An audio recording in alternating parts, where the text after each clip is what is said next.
السلام عليكم ورحمة الله وبركاته.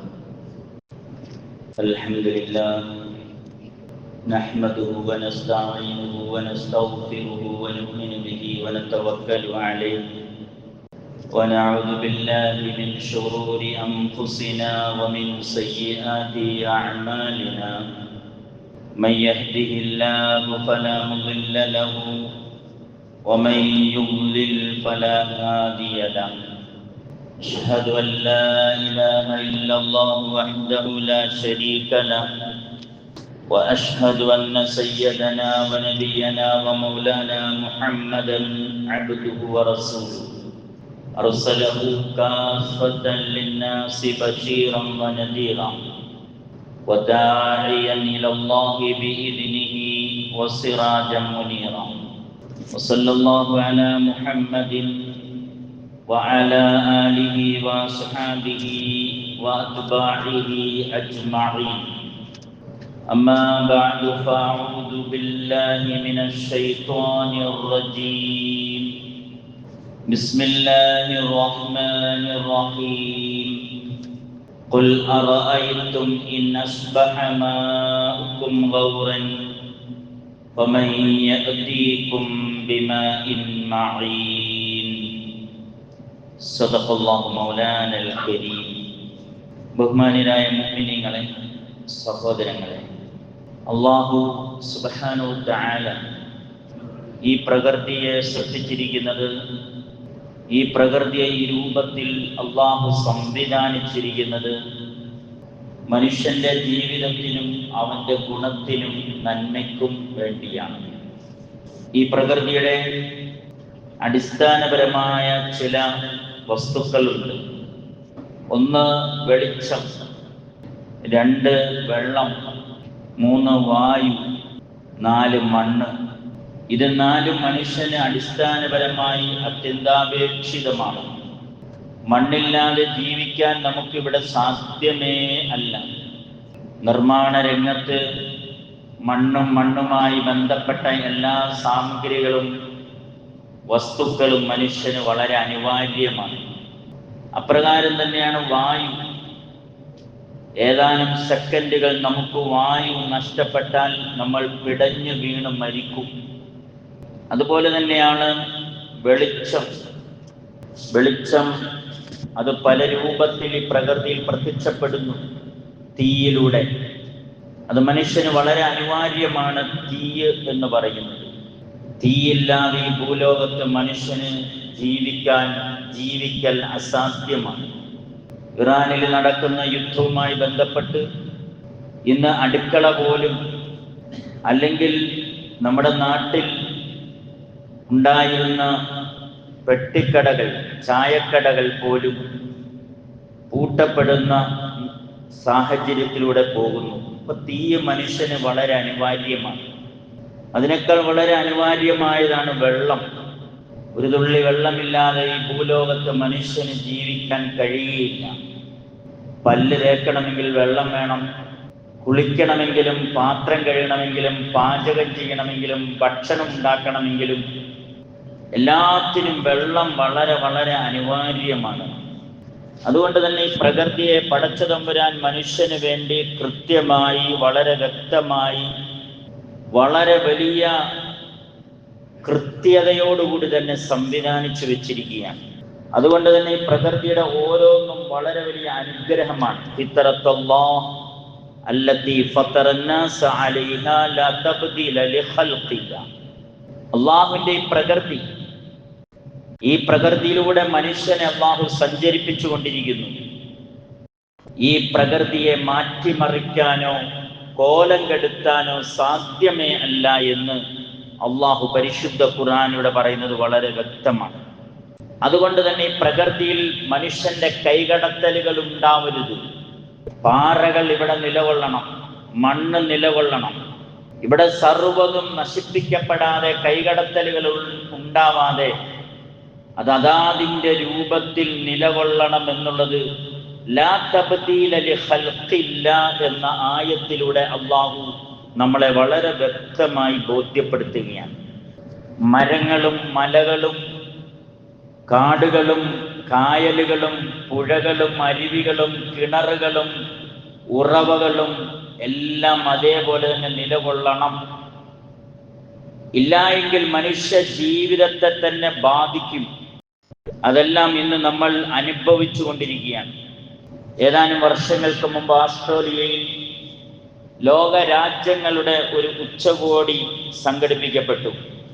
ആ ഉച്ചകോടിയിലെ ആ യോഗത്തിലെ ഏറ്റവും പ്രധാനപ്പെട്ട സബ്ജക്റ്റ് അല്ലെങ്കിൽ അവരുടെ അജണ്ട ഓസോൺ പാളികളിൽ ഉണ്ടാവുന്ന വലിയ വലിയ വിള്ളലുകളെ സംബന്ധിച്ചാണ്. ആ വിള്ളലുകളിലൂടെ പുറത്തേക്ക് വരുന്ന കാർബണുകൾ, നമ്മൾ ഇന്ന് എത്രയോ തവണ പറഞ്ഞു ചൂട് കൂടി വരികയാണെന്ന്. ഓരോ ദിവസം കഴിയുമ്പോഴും ചൂട് കൂടുന്നു, ഓരോ വർഷം കഴിയുമ്പോഴും ചൂട് അധികരിക്കുന്നു എന്ന് നാം പറയുന്നു, നാം അത് അനുഭവിക്കുകയും ചെയ്യുന്നു. അതുകൊണ്ട് തന്നെ ഈ ഉച്ചകോടിയിൽ ലോകത്തോട് ഈ ലോക രാജ്യങ്ങൾ പറഞ്ഞത് ഓസോൺ പാളികളുടെ വിള്ളലുകൾ വർദ്ധിക്കുന്നു, അതുകൊണ്ട് തന്നെ ചൂട് കൂടുന്നു എന്ന്. ആ പഠനത്തിന്റെ അടിസ്ഥാനത്തിൽ ഇന്ന് ലോകത്തെ വികസിത രാജ്യങ്ങൾ ആണ് ഏറ്റവും കൂടുതൽ കാർബണുകൾ പുറത്തേക്ക് വിടുന്നത്. എന്തുകൊണ്ടാണ് എന്നുള്ള കൃത്യമായ പഠനങ്ങൾ ലോകത്തൊക്കെ നടന്നിട്ടുണ്ട്.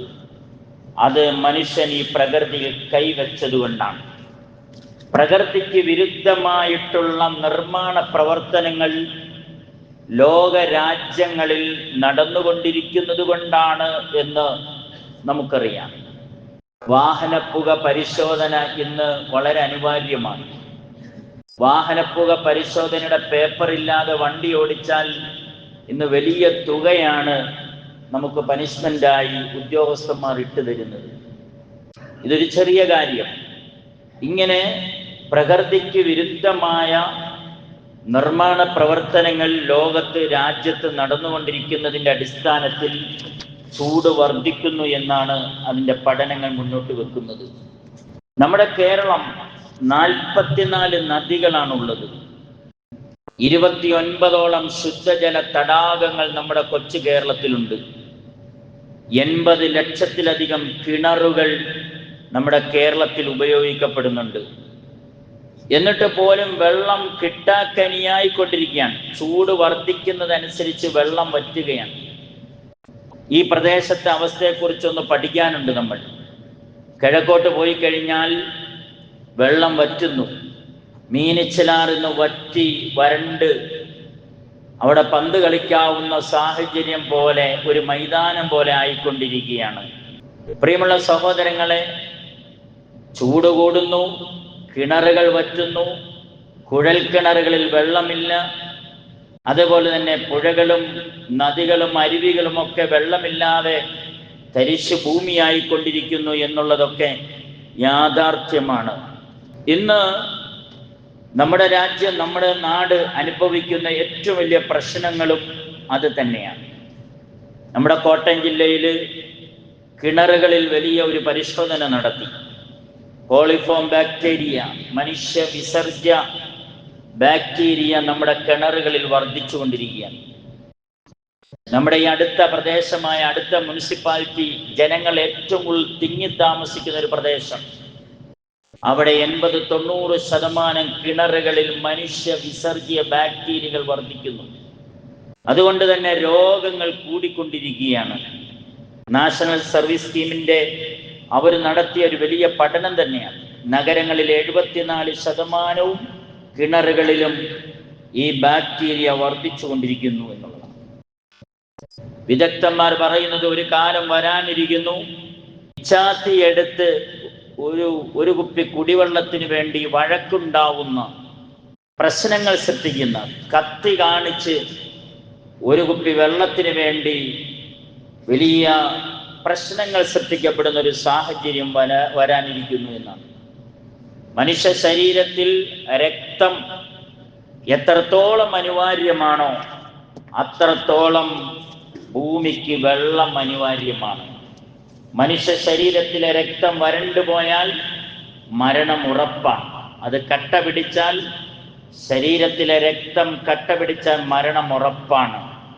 ഇതേപോലെ തന്നെ ഭൂമിയിലെ വെള്ളവും കട്ട പിടിച്ചത് വരണ്ടുപോയാൽ ഈ ഭൂമിയുടെ മരണം ഉറപ്പാണ്. പരിശുദ്ധ ഖുർആൻ നമ്മളെ അറിയിക്കുന്ന 2 ആയത്തുകളുണ്ട്. ഒന്ന് 67-ാം അധ്യായത്തിലെ 30-ാമത്തെ വചനം. ഖുൽ, പറയുക നബിയെ, ലോകത്തെ ജനങ്ങളോട് പറയുക, അറഅയ്തും, നിങ്ങൾ ശ്രദ്ധിക്കുന്നില്ലേ, നിങ്ങൾ പഠിക്കുന്നില്ലേ, നിങ്ങൾ പഠനം നടത്തുന്നില്ലേ? ഇൻ അസ്ബഹ മാഉക്കും ഗൗറ, അരുവികളിലെ, ഉറവകളിലെ, കിണറുകളിലെ, കുഴൽക്കിണറുകളിലെ, തോടുകളിലെ, പുഴകളിലെ വെള്ളം വറ്റിപ്പോയാൽ, വെള്ളമെല്ലാം വറ്റിപ്പോയാൽ, ഫമയഅതീകും ബിമാഇൻ മഈൻ, പിന്നെ കുടിനീര് ആര് കൊണ്ടുവന്ന് തരും? ഈ കുടിനീര് കൊണ്ടുവന്നു തരാൻ ഇവിടെ ഏതെങ്കിലും ആൾ ദൈവങ്ങൾക്ക് കഴിയുമോ? ഇവിടെ ഏതെങ്കിലും ദൈവമെന്ന് സങ്കല്പിക്കപ്പെടുന്ന വ്യക്തികൾക്ക്, മനുഷ്യർക്ക്, സൃഷ്ടികൾക്ക് കഴിയുമോ? അള്ളാഹുവിനല്ലാതെ ഈ ഉറവകളിലെ വെള്ളം തിരിച്ചു കൊണ്ടുവരാൻ വേറെ ആർക്കും സാധ്യമേ അല്ല എന്നാണ് ഈ ആയത്ത് ബോധ്യപ്പെടുത്തുന്നത്. നമ്മളുമൊക്കെ കുഴൽക്കിണർ ഉപയോഗിക്കുന്നവരാണ്, അല്ലെങ്കിൽ കിണർ ഉപയോഗിക്കുന്നവരാണ്. ഒരു സുപ്രഭാതത്തിൽ മോട്ടർ അടിച്ചിട്ട് വെള്ളം ടാങ്കിലേക്ക് കയറുന്നില്ല. അന്വേഷിച്ചപ്പോഴാണ് അതിലെ ഉറവ വറ്റിപ്പോയി എന്ന് ബോധ്യപ്പെടുന്നത്. ആരാണ് ആ ഉറവയിലെ വെള്ളം രണ്ടാമത് നമുക്ക് കൊണ്ടുവന്ന് തരുന്നത്? അത് അള്ളാഹുവിനല്ലാതെ ലോകത്തൊരു ശക്തിക്കും സാധ്യമേ അല്ല എന്ന് അള്ളാഹുവിന്റെ പരിശുദ്ധ ഖുർആൻ നമ്മളെ അറിയിക്കുകയാണ്. മറ്റൊരു ആയത്ത് സൂറത്ത് വാഖിഅയിലെ ആയത്താണ്. അഫറഅയ്തുമുൽ മാഅല്ലദീ തശ്റബൂൻ, നിങ്ങൾ കുടിക്കുന്ന വെള്ളത്തിലേക്ക് നോക്കുന്നില്ലേ, ശ്രദ്ധിക്കുന്നില്ലേ? അഅൻതും അൻസൽതുമുഹു മിനൽ മുസ്നി അം നഹ്നുൽ മുൻസിലുൻ, മേഘക്കട്ടിയിൽ നിന്നും ഈ വെള്ളത്തെ നിങ്ങൾക്ക് മഴയായി ഇറക്കിത്തരുന്നത് ഞാനാണോ, നിങ്ങളാണോ? മേഘക്കട്ടിയിൽ നിന്നും ഈ വെള്ളം, ഈ കുടിവെള്ളം നിങ്ങൾക്ക് പുറത്തേക്ക് കൊണ്ടുവന്ന് മഴയായി നിങ്ങൾക്ക് എത്തിച്ചേരുന്നത് ഞാനാണോ, നിങ്ങളാണോ?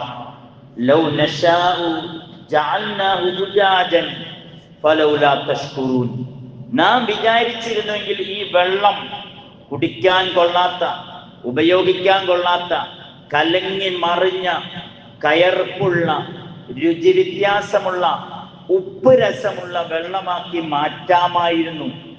നിങ്ങൾ ചെയ്യുന്ന ഈ പ്രകൃതി വിരുദ്ധമായ, ഈ പ്രകൃതിയിൽ കൈകടത്തലുകൾ നടത്തുന്ന തരത്തിലാണ് നിങ്ങൾ ഈ മുന്നോട്ട് പോകുന്നത്.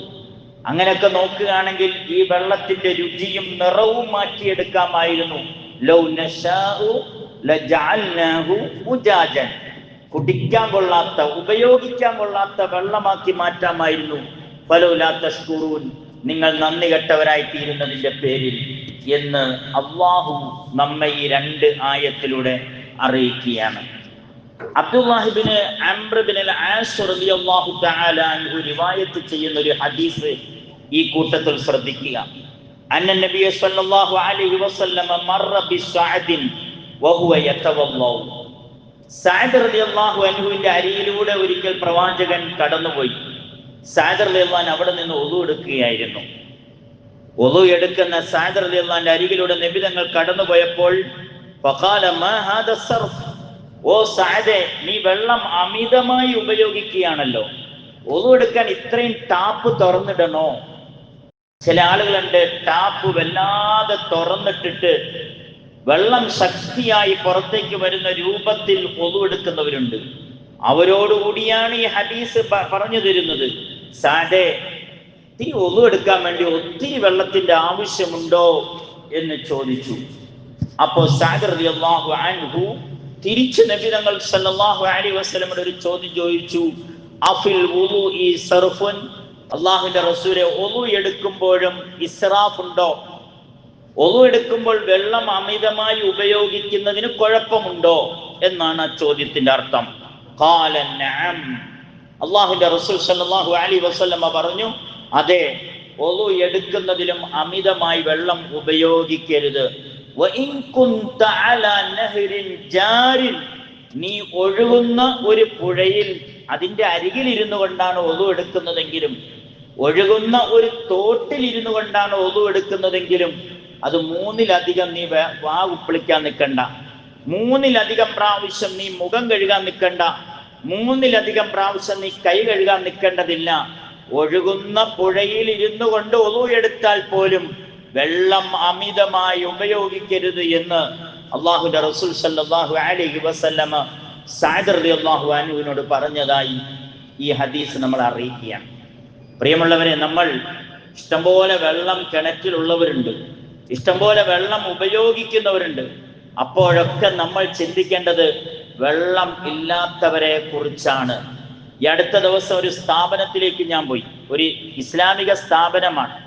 അവിടെ ഏകദേശം 30 വർഷമായി അവിടുത്തെ കിണർ വറ്റിയിട്ടില്ല. 30 കൊല്ലമായി കിണർ വറ്റിയിട്ടില്ല. അവിടെയുള്ള ആ സ്ഥാപനത്തിൽ വെക്കേഷൻ ക്ലാസ് നടത്താറുണ്ട്, ഇസ്ലാമിക വെക്കേഷൻ ക്ലാസ്. കഴിഞ്ഞ ആഴ്ച ഞാൻ അത് പറഞ്ഞിരുന്നു. ഇസ്ലാമിക വെക്കേഷൻ ക്ലാസ് നടത്തുന്ന ഒരു സ്ഥാപനമാണ്. ഞാൻ ചോദിച്ചു, ഈ പ്രാവശ്യം ഇസ്ലാമിക വെക്കേഷൻ ക്ലാസ് ഇല്ലേ എന്ന് ചോദിച്ചു. ഇല്ല, ഇപ്രാവശ്യം കുട്ടികൾക്കുള്ള വെക്കേഷൻ ക്ലാസ് നടത്തുന്നില്ല എന്ന് പറഞ്ഞു. ഞാൻ ചോദിച്ചാൽ എന്താ കാരണം? വെള്ളമില്ല. 30 കൊല്ലമായി ഉപയോഗിച്ചു കൊണ്ടിരുന്ന കിണർ ഈ കൊല്ലം വറ്റി. ഇപ്പൊ ടാങ്കർ ലോറിയിൽ വെള്ളം അടിച്ചുകൊണ്ടിരിക്കുകയാണ്. അത് നഷ്ടമാണ്. അതുകൊണ്ട് തന്നെ കുട്ടികളെ വീട്ടിലേക്ക് പറഞ്ഞു വിടുകയാണ്. സ്ഥാപനം തന്നെ അടയ്ക്കപ്പെടുന്ന ഒരു സാഹചര്യത്തിലേക്ക് എത്തണമെങ്കിൽ വെള്ളത്തിന്റെ പവിത്രത എത്രത്തോളം ഉണ്ട്, വെള്ളത്തിന്റെ മഹത്വവും ശ്രേഷ്ഠതയും എത്രത്തോളം ഉണ്ട് എന്ന് ഈ ഹദീസിലൂടെ നമ്മൾ മറക്കാതെ ഓർക്കേണ്ടതായിട്ടുണ്ട്. മഹാനായ സഹാബി അബൂ ഹുറൈറ റളിയല്ലാഹു അൻഹുവിൽ നിന്നും ഇമാം ബുഖാരിയും മുസ്ലിമും റിവായത്ത് ചെയ്യുന്ന ഈ ഹദീസ് കൂടി ശ്രദ്ധിച്ചോ.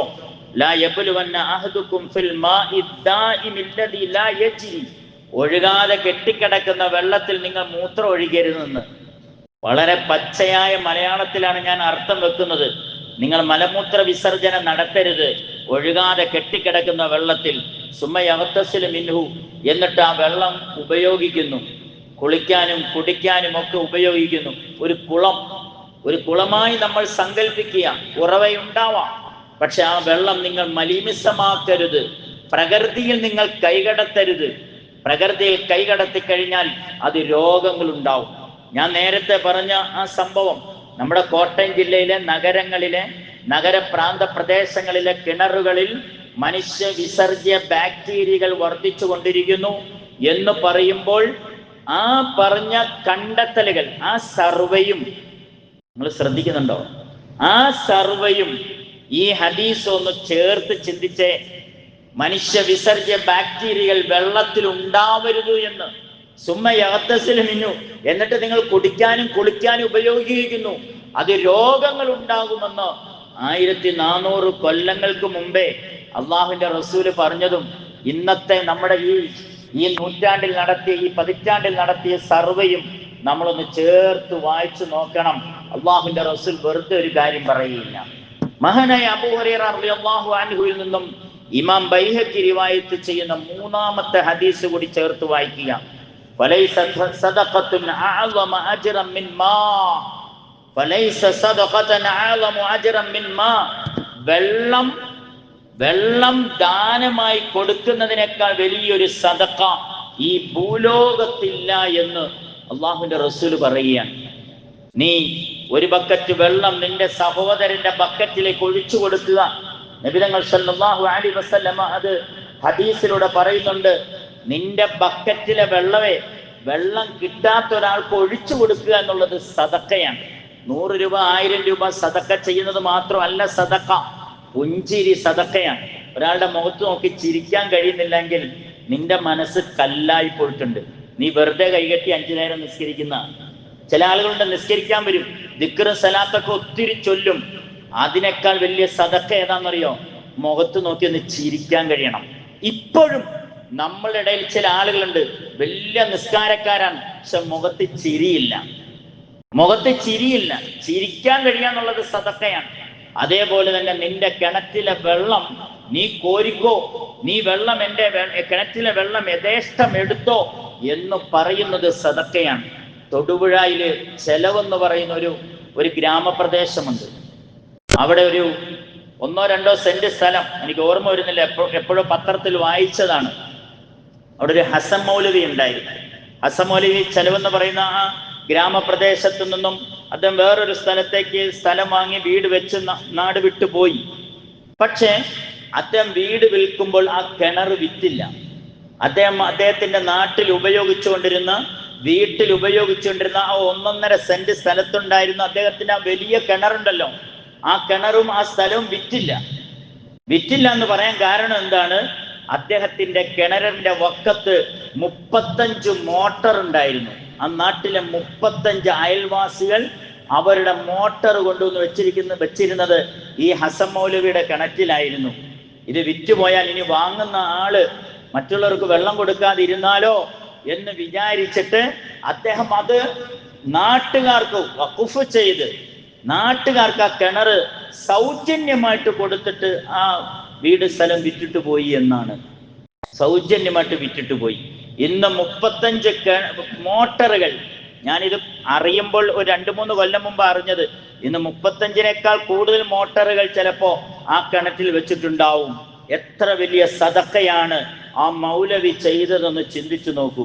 നമ്മുടെ വീടും പൂട്ടിയിട്ട്, നമ്മുടെ ഗേറ്റും പൂട്ടിയിട്ട്, നമ്മുടെ കിണറ്റിലെ വെള്ളം ഉപയോഗിക്കുന്ന താക്കീതും കൊടുത്തിട്ട് നമ്മൾ ചിന്തിക്കുന്നുണ്ട് എങ്കിൽ നീ നിന്റെ നിസ്കാരം കൊണ്ടൊന്നും സ്വർഗത്തിൽ പോകൂലെന്നേ. നിന്റെ ഈ നിസ്കാരവും നോമ്പും കൊണ്ടൊന്നും സ്വർഗത്തിൽ പോകൂല, നിന്റെ കിണറ്റിലെ വെള്ളം ഉപയോഗിക്കാൻ കൊടുക്കാതിരുന്നാൽ. എൻ്റെ തൊട്ടടുത്തൊരു അയൽവാസി ഉണ്ടായിരുന്നു. അദ്ദേഹം ഇപ്പൊ കോട്ടയത്താണ് താമസിക്കുന്നത്. അദ്ദേഹത്തിന്റെ കിണറ്റിൽ നിന്നും പരിസരത്തെ മുഴുവൻ സഹോദരിമാരും വെള്ളം ഉപയോഗിക്കുമായിരുന്നു. എത്രയോ പതിറ്റാണ്ടുകൾ ആ കിണർ വറ്റിയിട്ടേ ഇല്ല. കൊടും വേനലിൽ പോലും വറ്റിയിട്ടില്ല. പക്ഷെ അദ്ദേഹത്തിന്റെ ആ വീട് സ്ഥലവും വേറൊരു ഡോക്ടർ വാങ്ങി, പേര് ഞാൻ പറയില്ലല്ലോ, പേര് പറയാനും പാടില്ലല്ലോ, ഒരു ഡോക്ടർ വാങ്ങി 4 മതിലും ചുറ്റിനും കെട്ടിയിട്ട് ഗേറ്റും വെച്ചിട്ട് പറഞ്ഞു, ഒരൊറ്റ പെണ്ണുങ്ങളും എൻ്റെ കിണറ്റിൽ നിന്ന് വെള്ളം കോരരുതെന്ന് പറഞ്ഞു. അടുത്ത ചെറിയ വേനൽ തന്നെ കിണർ വറ്റിപ്പോയി എന്നുള്ളതാണ്. ഇതെന്റെ കണ്ണുകൊണ്ട് കണ്ട എൻ്റെ അനുഭവമാണ്. ഞാൻ ഈ ജുമാ പ്രസംഗത്തിന് കയറുന്നതിന് മുമ്പ് എൻ്റെ ഒരു പ്രിയപ്പെട്ട ഒരു സ്നേഹിതനുണ്ട്. ഞങ്ങൾ ഒരുമിച്ചൊരു പള്ളിയിൽ ജോലി ചെയ്തിട്ടുണ്ട്. അദ്ദേഹത്തിന്റെ പേര് യൂസഫ് മൗലവി എന്നാണ്. ഈരാറ്റുപേട്ട സ്വദേശിയാണ്. അദ്ദേഹത്തിന്റെ പിതാവ് നല്ല പൊക്കപ്പുറത്താണ് ആ വീടും സ്ഥലവും കിണറുമുള്ളത്. അദ്ദേഹത്തിന്റെ പിതാവിന്റെ കാലം മുതൽ 30 കൊല്ലം മുമ്പ് അദ്ദേഹത്തിന്റെ കിണറ്റിൽ മോട്ടർ വെക്കാൻ അനുവാദം കൊടുത്തിരുന്നു. പിതാവ് മരിച്ചുപോയി. 30 കൊല്ലമായി നാട്ടിലെ മുഴുവൻ ജനങ്ങളും വെള്ളം ഉപയോഗിക്കുന്ന കിണറാണ്. ഇന്ന് ഈ ജുമയ്ക്ക് കയറുന്നതിന്റെ ഒരു 10 മിനിറ്റ് മുമ്പ് അദ്ദേഹത്തെ വിളിച്ചിട്ട് ചോദിച്ചു, ഇപ്പോഴും നാട്ടുകാര് വെള്ളം ഉപയോഗിക്കുന്നുണ്ടോ എന്ന് ചോദിച്ചു. 75 മോട്ടർ ഉണ്ടെന്ന് പറഞ്ഞു. സുബ്ഹാനല്ലാഹ് എല്ലാവരും ചുമ്മാ മനസ്സുകൊണ്ടെങ്കിലും പറ. 75 മോട്ടർ ഉണ്ട്. 24 മണിക്കൂറും ആ കിണറ്റിലെ വെള്ളം ഉപയോഗിച്ചുകൊണ്ടിരിക്കുകയാണെന്ന് അദ്ദേഹം പറയാണ്. രാത്രി 1.5 മണിക്കൂർ ഇറങ്ങിപ്പോയാലും 3-4 മോട്ടർ വർക്ക് ചെയ്യുന്നുണ്ടാവും. വെള്ളം വറ്റിയോ എന്ന് ഞാൻ ചോദിച്ചു. 30 കൊല്ലമായി ആ കിണറ്റിലെ വെള്ളം വറ്റിയിട്ടില്ല. നിങ്ങൾ ഈരാറ്റുപേട്ടയിലെ നടക്കൽ ഭാഗത്തേക്ക് ചെന്ന് കഴിഞ്ഞാൽ അവിടെ ഒരാൾ കിണർ കുഴിച്ചാൽ ചോദിക്കാതെ, അനുവാദമില്ലാതെ ആളുകൾ കൊണ്ടുവന്ന് മോട്ടർ വെക്കും. അങ്ങനെ ഒരു ക്രൈസ്തവ സഹോദരൻ, മുസ്ലിങ്ങൾ തിങ്ങി താമസിക്കുന്ന ആ പ്രദേശത്ത് ഒരു ക്രൈസ്തവ സഹോദരൻ കിണർ കുഴിച്ചു. അവിടുത്തെ ആളുകളെല്ലാം കൊണ്ടുവന്ന് മോട്ടർ വെച്ചു. അദ്ദേഹം ഇവരെ പോലെ ആകേണ്ടി വന്നു. അവിടെ തടയാൻ കഴിയില്ല, വെള്ളം തടയാൻ കഴിയില്ല. കൊടുക്കുന്തോറും വർദ്ധിക്കുന്ന ഒന്നുണ്ടെങ്കിൽ അത് വെള്ളമാണ്. ഏറ്റവും വലിയ സദഖയും ഏറ്റവും വലിയ ദാനവും വെള്ളം കൊടുക്കലാണ് എന്ന് അള്ളാഹുവിന്റെ റസൂൽ സല്ലല്ലാഹു അലൈഹി വസല്ലമ പറഞ്ഞ ഇമാം ബൈഹഖി റിവായത്ത് ചെയ്ത ഹദീസിൽ കാണുന്നുണ്ട്. അയ്യുമാ മുസ്ലിമൻ സഖാ മുസ്ലിമൻ, ഒരു മുസ്ലിം മറ്റൊരു മുസ്ലിമിന് വെള്ളം കൊടുത്തു, അലാ വമഇൻ, ദാഹം വന്നതിന്റെ പേരിൽ. എന്താ, നമ്മളതൊന്നൊരു ഉദാഹരണം പറയാം. ഒരു കുപ്പി വെള്ളം എൻ്റെ കയ്യിലുണ്ട്, ഞാൻ ട്രെയിനിൽ യാത്ര ചെയ്യാണ്, അത് കുടിച്ച് അരക്കുപ്പിയായി. അടുത്തിരിക്കുന്ന ആൾക്ക് വെള്ളമില്ല, അദ്ദേഹത്തിന് ദാഹിക്കുന്നുണ്ട് എന്ന് തോന്നി. ചില ആളുകൾ ചോദിക്കാൻ മടിക്കുമല്ലോ. ദാഹിക്കുന്നുണ്ടെന്ന് തോന്നിയാൽ എന്നാ വെള്ളം കുടിച്ചോ എന്ന് പറഞ്ഞ് കൊടുത്താൽ, ഒരിത്തിരി വെള്ളം കുടിക്കാൻ തരാമോ? യാത്രയുടെ ഇടയിലാണല്ലോ വെള്ളം ആവശ്യം വരുന്നത്. ഇന്ന് ഒരു 10-15 കൊല്ലത്തിനിടയിൽ കുപ്പി വെള്ളത്തിന് ഡിമാൻഡ് കൂടിക്കൊണ്ടിരിക്കുകയാണ്. കുപ്പി വെള്ളമാണ് ഇന്ന് ഏറ്റവും വലിയ ബിസിനസ്. ഈ അടുത്ത സമയത്ത് ഒരു സഹോദരൻ എന്നോട് ചോദിച്ചു, കുപ്പിവെള്ള ബിസിനസ് നടത്തുന്നത് ഹലാലാണോ ഹറാമാണോ എന്ന്. കാരണം ഏറ്റവും വലിയ കോടികൾ സമ്പാദിക്കാവുന്ന അവസ്ഥയിലേക്ക് കുപ്പിവെള്ള ബിസിനസ്സിലേക്ക് ഇന്ന് നമ്മുടെ നാട് എത്തിയിരിക്കുകയാണ്. സഹോദരങ്ങളെ, ചിന്തിച്ചു നോക്കുക.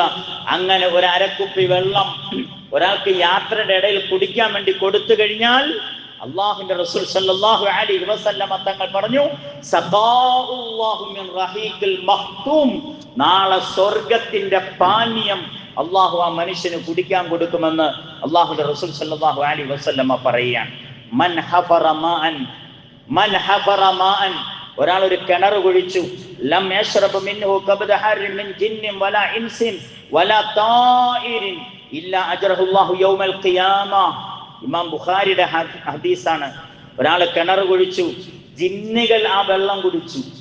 അത് വേറൊരു സബ്ജക്റ്റാണ്, ജിന്നുകൾ വെള്ളം കുടിക്കുകയോ ഇല്ലെന്നുള്ളത്. ജിന്നുകൾ ആ വെള്ളം കുടിച്ചു, മനുഷ്യൻ ആ വെള്ളം കുടിച്ചു. ഒരു കാക്ക പറന്നു വന്ന് ആ കിണറ്റിലെ തൊട്ടിക്കകത്ത് ഒരു അല്പം വെള്ളം ഉണ്ടായിരുന്നു, ആ കാക്കയും വെള്ളം കൊത്തി കുടിച്ചു. ഇല്ലാ അജ്റഹുല്ലാഹു യൗമൽ ഖിയാമ, പരലോകത്ത് പടച്ച തമ്പുരാൻ ഈ കിണർ കുഴിച്ച മനുഷ്യന് 75 മോട്ടറും 35 മോട്ടറും വെക്കാൻ വേണ്ടി അനുവാദം കൊടുത്ത മൗലവിമാരുടെ കഥ ഞാൻ സൂചിപ്പിച്ചല്ലോ. നാളെ പരലോകത്ത് പടച്ച തമ്പുരാൻ അവർക്ക് വലിയ വമ്പിച്ച പ്രതിഫലമാണ്. അള്ളാഹു അത് സർപ്രൈസ് ആയിട്ടാ പറഞ്ഞു. എത്ര പ്രതിഫലം എന്ന് പറഞ്ഞില്ല, സർപ്രൈസ് ആയിട്ട് പറഞ്ഞു. വമ്പിച്ച പ്രതിഫലമാണ് കൊടുക്കുന്നത് എന്ന് നബി തങ്ങൾ സല്ലല്ലാഹു അലൈഹി വസല്ലം അരുൾ ചെയ്യാൻ.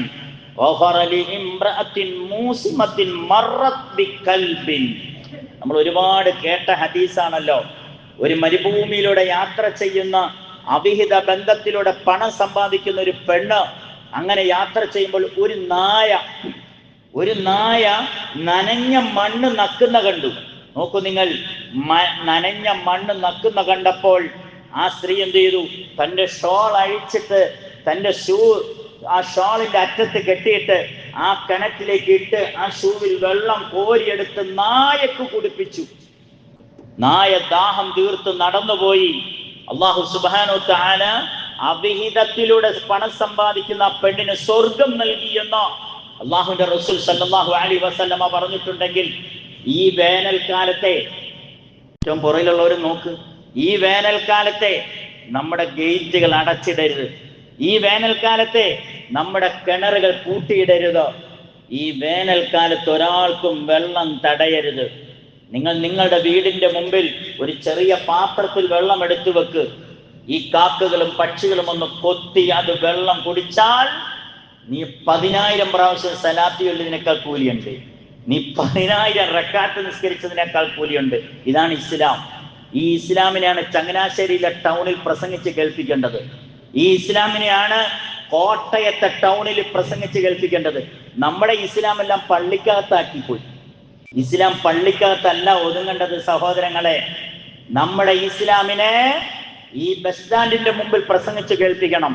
ഇവിടുത്തെ RSSകാരൻ, BJPക്കാരനും കോൺഗ്രസ്സുകാരനും CPMകാരനും ഇവിടുത്തെ മതമുള്ളവനും മതമില്ലാത്തവനും ഇസ്ലാമിന്റെ കാരുണ്യത്തിന്റെ മഹത്വവും അതിന്റെ വിശാലതയും അതിന്റെ പവിത്രതയും കേൾപ്പിക്കണം.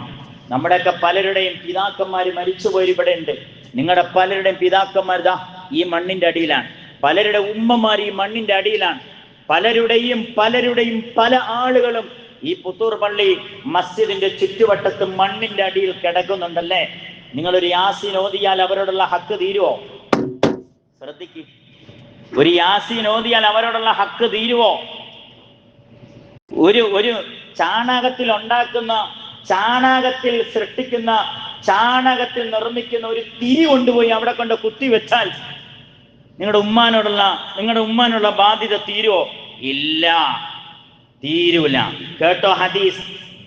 സഅദ് ഇബ്നു ഉബാദ് റളിയല്ലാഹു അൻഹു നബി തങ്ങളുടെ അടുക്കൽ വന്നിട്ട് പറഞ്ഞു, ഇന്ന ഉമ്മി മാതത്, എൻ്റെ ഉമ്മ മരിച്ചുപോയി നബിയെ. അഫ അതസദ്ദഖു അൻഹാ, ഞാൻ ഉമ്മയ്ക്ക് വേണ്ടി സ്വതക്ക ചെയ്യട്ടെ എന്നാ ചോദിച്ചത്. നിങ്ങൾ യാസീൻ ഓതിക്കോളൂ, എത്ര വേണമെങ്കിലും യാസീൻ ഓതിക്കോളൂ, അതിന്റെ കൂലി അവർക്ക് കിട്ടും, സംശയമില്ല. പക്ഷേ സഅദ് ഇബ്നു ഉബാദ് റളിയല്ലാഹു അൻഹു ചോദിച്ചത് എന്താണ്? ഞാൻ മരിച്ചുപോയ എൻ്റെ അമ്മാക്ക് വേണ്ടി, എൻ്റെ ഉമ്മയ്ക്ക് വേണ്ടി ഞാൻ സദക്ക ചെയ്യട്ടെ നബിയേ എന്ന് ചോദിച്ചു. ഖാല നഅം, നബി സല്ലല്ലാഹു അലൈഹി വസല്ലമ പറഞ്ഞു, അതെ, നിന്റെ ഉമ്മയ്ക്ക് വേണ്ടി നീ സദക്ക ചെയ്തോളൂ. ഖുൽതു ഫഅയ്യു സദഖ അഫ്ളൽ, ഞാൻ ചെയ്യേണ്ട ഏറ്റവും ശ്രേഷ്ഠമായ സദക്ക ഏതാണ്? ഞാൻ ചെയ്യേണ്ട ഏറ്റവും ശ്രേഷ്ഠമായ സദക്ക ഏതാണ്? പള്ളിക്ക് വിളക്ക് വാങ്ങിച്ചു കൊടുക്കലാണോ? പള്ളിക്ക് പായ വാങ്ങിച്ചു കൊടുക്കലാണോ? ഏതാണ് നബിയെ? പറ നബിയെ. നബി സല്ലല്ലാഹു അലൈഹി വസല്ലമ പള്ളിക്ക് വിളക്കൊന്നും ഫാനൊന്നും അല്ല പറഞ്ഞത്, അതിന് വേറെ കൂലിയുണ്ട്. പക്ഷെ നബി തങ്ങൾ പറഞ്ഞത് എന്താണ്? സുഖിയൽ മാ, നീ ഒരു കിണർ കുഴിക്ക്. വെള്ളമില്ലാത്തടത്ത് നീ ഒരു കിണർ കുഴിച്ച് അത് പാവങ്ങൾക്ക് വെള്ളം ഉപയോഗിക്കാൻ വേണ്ടി കൊടുക്കുക എന്ന് അല്ലാഹുവിന്റെ റസൂൽ സല്ലല്ലാഹു അലൈഹി വസല്ലമ തങ്ങൾ സഅദ് ഇബ്നു ഉബാദ റളിയല്ലാഹു അൻഹുവിനോട് പറയുണ്ടായി. ഞാൻ ചോദിക്കട്ടെ, പലരുടെയും വാപ്പമാര് മണ്ണിന്റെ അടിയിലാണ്, പലരുടെ ഉമ്മമാര് മണ്ണിന്റെ അടിയിലാണ്. ഞാൻ ഈ ഹദീസ് ഒരു മരിച്ച വീട്ടിൽ പോയി, മരിച്ച അന്ന് വൈകുന്നേരം കബറടക്കി വൈകുന്നേരം ഞാൻ ആ വീട്ടിൽ പോയി, കുറച്ച് സമ്പത്തുള്ളൊരു വീടാണ്, അവിടെ പോയി ഈ ഹദീസ് പറഞ്ഞ് കേൾപ്പിച്ചപ്പോൾ മാഷാ അല്ലാഹ് ആ വീട്ടുകാർ ഒരു തീരുമാനമെടുത്തു. ആ പ്രദേശത്തിൽ ഏറ്റവും പൊക്കപ്പുറത്ത് 100 കണക്കിന് വീടുകളുള്ള ഒരു പ്രദേശമുണ്ട്, ഞാൻ എൻ്റെ പേരൊന്നും പറയുന്നില്ല. അവിടെ വെള്ളത്തിന് വല്ലാത്ത ബുദ്ധിമുട്ടുണ്ട്. ഈ വീട്ടുകാരവിടെ ഒരു കിണർ കുഴിച്ചു കൊടുത്തു അവരുടെ അമ്മയുടെ പേര്. നിങ്ങൾ നിയത്ത് ചെയ്യേ, നിങ്ങളുടെ ഉമ്മ സ്വർഗത്തിൽ ചെല്ലണോ, നിങ്ങളുടെ വാപ്പ സ്വർഗത്തിൽ ചെല്ലണോ? വെള്ളമില്ലാത്തടത്ത് വെള്ളം എത്തിച്ചു കൊടുക്കാൻ വേണ്ടി ഈ ഹദീസിന്റെ അടിസ്ഥാനത്തിൽ നമ്മൾ ചെയ്യാൻ വേണ്ടി ശ്രമിക്കുക. മദീനയിൽ ഒരു കിണറുണ്ടായിരുന്നു. ഞാൻ ഏകദേശം 2-3 തവണ അത് സന്ദർശിച്ചിട്ടുണ്ട്. കിണറും തോട്ടവും അടങ്ങുന്ന, നിങ്ങൾ പലരും പോയിട്ടുണ്ട്. ബിഅർ ഉസ്മാൻ എന്നാണ് ആ കിണറിന്റെ ഇപ്പോഴത്തെ പേര്. പണ്ടത്തെ പേര് മറ്റൊന്നായിരുന്നു, ബിഅർ അമ്മാറ എന്നായിരുന്നു, ബിഅർ റൂമ എന്നായിരുന്നു ആ കിണറിന്റെ പേര്. ബിഅർ റൂമ എന്ന് പറഞ്ഞു കഴിഞ്ഞാൽ ഒരു ജൂതനാണ്. റൂമ എന്ന് പറഞ്ഞാൽ ജൂതന്റെ പേരാണ്. അയാളുടെ കിണറും തോട്ടവുമായിരുന്നു. അയാള് നല്ല വേനൽക്കാലത്ത് വെള്ളം ആർക്കും കൊടുക്കൂല, ഗേറ്റ് പൂട്ടിയിട്ടു. ഇപ്പോഴും അവിടെ ഗേറ്റ് ഉണ്ട്, ഇപ്പോഴും അവിടെ മതിലുണ്ട്. ഞാൻ ഈ അടുത്ത സമയത്ത് അവിടെ പോയി നിന്നു. ഈ ഹദീസിൽ വന്ന കിണറും തോട്ടവും കാണാൻ വേണ്ടി അവിടെ പോയി നിന്നു. വേറെ റൂമ, ജൂതന്മാരെ കുറിച്ച് പഠിക്കണം കേട്ടോ. ഇന്ന് വെടിനിർത്തലിന് വേണ്ടി പ്രഖ്യാപിച്ചപ്പോ, ഇറാനിലെ വെടിനിർത്തൽ പ്രഖ്യാപിച്ചപ്പോൾ ആ കരാറ് പൊളിക്കാൻ വേണ്ടി ഇസ്രായേൽ എന്ന ജൂതൻ ലബനോനിൽ കൊണ്ടുപോയി ഇന്നലെ ബോംബിട്ടു. ആ കരാറ് പൊളിക്കാൻ വേണ്ടി ഇറാനും അമേരിക്കയും തമ്മിൽ നടത്തിയ 10 കരാറുണ്ടല്ലോ, ആ കരാറ് പൊളിക്കാൻ വേണ്ടി ജൂതം കൊണ്ടുപോയി ലബനോനിൽ കൊണ്ടുപോയി 240 പേരെ കഴിഞ്ഞ രാത്രിയിൽ ഷഹീദായത്, കൊല്ലപ്പെട്ടത്, മരണപ്പെട്ടത്. ആ ഇസ്രായേലിനെ കുറിച്ചും ജൂതനെ കുറിച്ചും ഒക്കെ പഠിക്കാനുണ്ട്. ആ റൂമ കിണർ, ആ ജൂതൻ, അയാൾ ആർക്കും വെള്ളം കൊടുക്കൂലായിരുന്നു, ആർക്കും വെള്ളം കൊടുക്കില്ല. മദീന വറ്റി വരണ്ട് ആകെ വെള്ളത്തിന് വേണ്ടി പ്രയാസപ്പെടുന്ന ഘട്ടത്തിൽ അയാൾ പറഞ്ഞു, വെള്ളം തരാം, എനിക്ക് 600 ഗ്രാം ഗോതമ്പോ അരിയോ അല്ലെങ്കിൽ ധാന്യമോ എനിക്ക് തരണം എന്ന് പറഞ്ഞു. ഒരു മുദ്ദ് എന്ന് പറഞ്ഞാൽ 600 ഗ്രാം ഗോതമ്പാണ്. അതെനിക്ക് തന്നു കഴിഞ്ഞാൽ ഞാൻ 1 ലിറ്റർ വെള്ളം തരാമെന്ന് പറഞ്ഞു. അങ്ങനെ എല്ലാവരും വെള്ളം പൈസ കൊടുത്ത് വാങ്ങാൻ തുടങ്ങി. പൈസ തീർന്നു. ഇതേപോലെ മദീനത്ത് സഹാബാക്കൾ ഒരുമിച്ച് കൂടിയിരുന്നപ്പോ നബി സല്ലല്ലാഹു അലൈഹി വസല്ലമ എഴുന്നേറ്റ് നിന്നിട്ട് പറഞ്ഞു, സഹാബാക്കളെ, ആ ജൂതന്റെ കിണറും തോട്ടവും പൈസ കൊടുത്ത് വാങ്ങാൻ ആരുണ്ട്?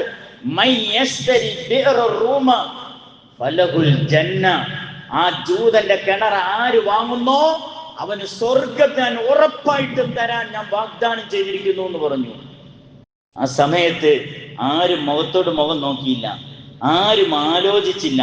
അപ്പൊ തന്നെ സഹാബത്തിന്റെ ഇടയിൽ നിന്ന് ഒരാൾ ചാടി എഴുന്നേറ്റിട്ട് പറഞ്ഞു, അനയാ റസൂലല്ലാഹ്, ഞാൻ വാങ്ങി, മുസ്ലിങ്ങൾക്ക് സൗജന്യമായിട്ട് ആ കിണർ കൊടുത്തേക്കാം നബിയേ എന്ന് പറഞ്ഞു. ഉസ്മാൻ റളിയല്ലാഹു അൻഹു ഇറങ്ങിപ്പോയി. അപ്പൊ തന്നെ പിന്നീട് നാളെ 20-ാം തീയതി ആകട്ടെ, ഇപ്പൊ ടൈറ്റ് ആണെന്നൊന്നും പറഞ്ഞൊന്നുമില്ല. അപ്പൊ തന്നെ പള്ളിയിൽ നിന്ന് ഇറങ്ങിപ്പോയി. കുറച്ച് കഴിഞ്ഞിട്ട് തിരിച്ചു കയറി വന്നു. ആ ജൂതനെ കാണാൻ വേണ്ടി പോയതാണ്. ആ കിണറും തോട്ടമൊക്കെ വാങ്ങാൻ വേണ്ടി വന്ന, എന്താ വിലയെന്ന് ചോദിച്ചു. ജൂതന് മനസ്സിലായി ഉസ്മാൻ കുറച്ച് കാശുകാരനാണ്, കാശ് ഇച്ചിരി കൂട്ടിപ്പറയാന്ന് പറഞ്ഞു. അയാൾ പറഞ്ഞു, പകുതി കിണർ ഞാൻ വേണമെങ്കിൽ വിൽക്കാം എന്ന് പറഞ്ഞു, പകുതി ഞാൻ ഉപയോഗിക്കും, പകുതി നിങ്ങൾ ഉപയോഗിച്ചോളാം എന്ന് പറഞ്ഞു. അവസാനം ഉസ്മാൻ റളിയല്ലാഹു അൻഹു പേശി, നമ്മുടെ നാട്ടിൽ പേശി അവസാനം 35,000 ദിർഹമിന്. ഇന്നൊരു ദിർഹം എത്രയാ? ഒരു ദിർഹം ഇവിടെ ഗൾഫുകാരൊക്കെ ഇരിപ്പുണ്ടല്ലോ. 35,000 ദിർഹമിന് ഇന്ന് ലക്ഷങ്ങൾ വില വരും. 35,000 ദിർഹമിന് ആ കിണറും തോട്ടവും ഉസ്മാൻ റളിയല്ലാഹു അൻഹു വാങ്ങി പള്ളിയിലേക്ക് കയറി വന്നിട്ട് പ്രഖ്യാപിച്ചു, ഞാൻ മുസ്ലിങ്ങൾക്ക് വഖഫ് ചെയ്തു എന്ന് ഉസ്മാൻ റളിയല്ലാഹു അൻഹു പ്രഖ്യാപിച്ചതായി ഹദീസിൽ കാണാം. ഇന്നും ഉസ്മാൻ റളിയല്ലാഹുവിന്റെ പേരിൽ ബാങ്ക് ഉണ്ട്. ഇന്നും അത് സർക്കാരിന്റെ അധീനതയിലാണ് ആ തോട്ടമുള്ളത് എന്ന് അതിനെക്കുറിച്ചൊക്കെ ഇനി നമ്മളൊന്ന് പഠിക്കാനുണ്ട്. പ്രിയമുള്ള സഹോദരങ്ങളെ, ഇന്ന് ലോകം വെള്ളത്തിന് വേണ്ടി കേഴുകയാണ്. ചൂട് കൂടിക്കൂടി വരികയാണ്. വെള്ളം നമ്മൾ ഒരിക്കലും പാഴാക്കാൻ പാടില്ല. വെള്ളം ദാനം ചെയ്തുകൊണ്ടേയിരിക്കുക. വെള്ളം അതെല്ലാവരും കുടിക്കട്ടെ, എല്ലാവരും ഉപയോഗിക്കട്ടെ. നമ്മൾ വെള്ളമില്ലാത്ത സ്ഥലത്ത് ഗേറ്റ് പൂട്ടിയിട്ട് കാറ് കഴുകുകയാണ്. അപ്പുറത്തവൻ വെള്ളം, ഞാൻ എൻ്റെ ചെറുപ്പത്തിൽ എൻ്റെ വീട്ടിൽ നിന്നും ഞാൻ 6 വരെ 1/2 കിലോമീറ്റർ നടന്ന് ഏകദേശം ഒരു 10-40 കുടം വെള്ളം കോരിയവനാണ് ഞങ്ങൾ. ഞങ്ങളുടെ പ്രദേശത്ത് വെള്ളം ഉണ്ടായിരുന്നില്ല. ഇന്ന് അത് ഏകദേശം ഒരു സംവിധാനമൊക്കെ ആയി. ഇപ്പുറത്ത് കാറ് കഴുകുന്നു, അപ്പുറത്ത് തലയിൽ വെള്ളം കോരുന്നു. നമ്മളത് അനുവദിക്കരുത്. വെള്ളം കൊടുക്കുക, ഇഷ്ടം പോലെ കൊടുത്തുകൊണ്ടേയിരിക്കുക. ബ്രസീലിൽ വലിയ ലോക രാഷ്ട്രങ്ങളുടെ വലിയൊരു സമ്മേളനം കൂടിയതൊക്കെ നിങ്ങൾക്കറിയാമല്ലോ. ആ സമ്മേളനത്തിൽ വെള്ളത്തെക്കുറിച്ചാണ് ചർച്ച ചെയ്തുകൊണ്ടിരുന്നത്. അവിടെ വലിയ തീരുമാനങ്ങളൊക്കെ എടുത്തു. 1992 ബ്രസീലിൽ പരിസ്ഥിതിയും വികസനവും എന്ന വിഷയത്തിലാണ് വലിയൊരു സമ്മേളനം കൂടിയത്. അന്ന് മുതലാണ് 1993 മുതലാണ് മാർച്ച് 22 ലോക ജലദിനം. ഇന്നിപ്പോ ഏപ്രിൽ 10 മാർച്ച് 22 ലോക ജലദിനം. അതിന് വലിയൊരു മുദ്രാവാക്യം തന്നെ, വേൾഡ് വാട്ടർ ഡേ എന്നാണൊക്കെ പറയുന്നത്. അതിന് വലിയൊരു മുദ്രാവാക്യം തന്നെ മുന്നോട്ട് വെച്ചു. സഹോദരങ്ങളെ, ചങ്ങനാശ്ശേരിക്കാർക്ക് വെള്ളത്തിന്റെ ബുദ്ധിമുട്ടൊന്നും മനസ്സിലാവുന്നില്ല. ഇത് പറയുമ്പോൾ വലിയ എഫക്റ്റ് ഒന്നും ഉണ്ടാവുന്നില്ല. പക്ഷെ ഈ പറയുന്ന വിഷയം ഏറ്റവും കൂടുതൽ എഫക്റ്റ് ചെയ്യുന്നത് കിഴക്കൻ പ്രദേശത്തേക്കാണ്. ഞങ്ങളുടെ അവിടെയൊക്കെ കിണറുകളൊക്കെ വറ്റി. ഇന്ന് ടാങ്കർ ലോറിയിൽ 1000 ലിറ്ററിന് അല്ലെങ്കിൽ ഏകദേശം ഒരു 500 ലിറ്ററിന് 300, 350 രൂപ, 400 രൂപ പൈസ കൊടുത്ത് കിണറ്റിലേക്ക് വെള്ളം അടിക്കുന്ന ഒരു സാഹചര്യത്തിലേക്ക് എത്തിക്കൊണ്ടിരിക്കുകയാണ്. അതുകൊണ്ട് പടച്ചവനോട് നമ്മൾ പ്രാർത്ഥിക്കണം. മഹാൻ നൂഹ് നബി അലൈഹിസ്സലാം എങ്ങനെയാ പ്രാർത്ഥിക്കാൻ പറഞ്ഞത്? ഫഖുൽതു ഇസ്തഗ്ഫിറൂ റബ്ബക്കും ഇന്നഹു കാന ഗഫാറാ യുർസിലിസ് സമാഅ അലൈക്കും മിദ്റാറാ വയുംദിദുക്കും ബിഅംവാലിൻ വബനീൻ വയജ്അൽ ലക്കും അൻഹാറാ. നിങ്ങൾക്ക് മഴ ഇടതടവില്ലാതെ പടച്ചവൻ തരണോ? വെള്ളം യഥേഷ്ടമായി നിങ്ങളുടെ കിണറുകളിലും പുഴകളിലും നിറഞ്ഞൊഴുകണോ? ഒറ്റ കാര്യം ചെയ്താൽ മതി. ഇസ്തഗ്ഫിറൂ റബ്ബക്കും, കൂടുതൽ ഇസ്തിഗ്ഫാർ ചെയ്യ്. ഇസ്തഗ്ഫിറുല്ലാഹൽ അളീം എന്ന അതിന്റെ അർത്ഥം മനസ്സിലാക്കി ആത്മാർത്ഥമായി ചൊല്ലിക്കോ. നബിതങ്ങൾ ഒരു ദിവസം 70 തവണ പറയാതെ കടന്നിരുന്നില്ല. കൂടുതൽ ചൊല്ലിക്കോ. പടച്ച തമ്പുരാൻ യഥേഷ്ടം നിങ്ങൾക്ക് വെള്ളം തരുമെന്ന് അള്ളാഹുവിന്റെ ഖുർആൻ നമ്മളെ ഓർമ്മപ്പെടുത്തുന്നുണ്ട്. അള്ളാഹു നമ്മെ എല്ലാവരെയും അനുഗ്രഹിക്കുമാറാവട്ടെ. നമുക്ക് അള്ളാഹു സുബ്ഹാനഹു വ തആല അവന്റെ അനുഗ്രഹങ്ങൾ യഥേഷ്ടം തന്ന് അനുഗ്രഹിക്കുമാറാവട്ടെ. നമ്മുടെ രോഗികൾക്കെല്ലാം അള്ളാഹു ശിഫയും ആഫിയത്തും നൽകട്ടെ. വാഖിർ ദഅവാനാ അൽഹംദുലില്ലാഹ്. അസ്സലാമു അലൈക്കും വറഹ്മത്തുള്ളാഹി തആല വബറകാതുഹു.